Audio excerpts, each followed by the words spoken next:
السلام علیکم ورحمۃ اللہ وبرکاتہ۔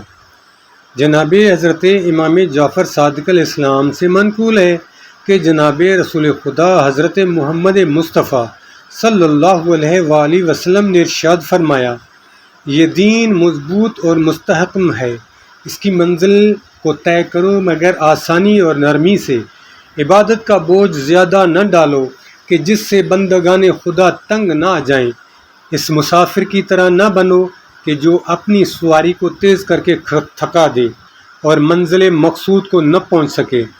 اس امت کو شیطان لعین نے بہکایا اور گوشت اور لذیذ طعام سے منع کیا، حالانکہ ایسا کرنا خلاف شریعت ہے۔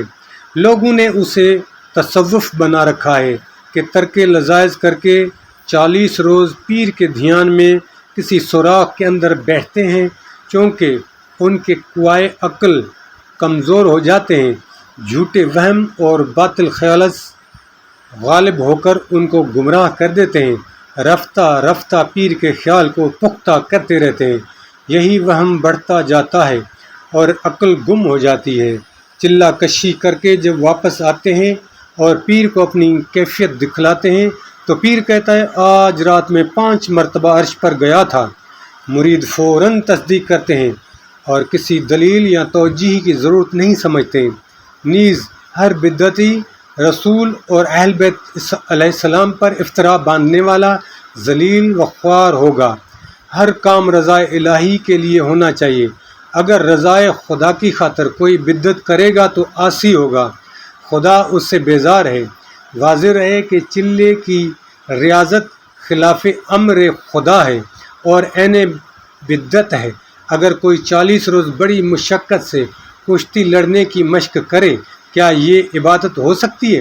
ہرگز نہیں، اور نہ حدیث مذکور سے یہ مطلب ہے اور نہ ہی معلوم ہوتا ہے، بلکہ دوسری حدیث جس میں بدعت کو منع فرمایا ہے اس سے مقصود یہی بدعت ہے۔ جناب محمد مصطفیٰ صلی اللہ علیہ وآلہ وسلم نے فرمایا کہ جو شخص 40 روز تک ہر صبح کو خلوص کے ساتھ اللہ پاک کے لیے عمل کرے گا، اللہ تعالیٰ اس کے دل و زبان کی طرف علم و حکمت کے چشمے کھول دیتا ہے۔ عین الحیات علامہ محمد باقر مجلسی رحمۃ اللہ علیہ، صفحہ نمبر 312۔ والسلام علیکم ورحمۃ اللہ وبرکاتہ۔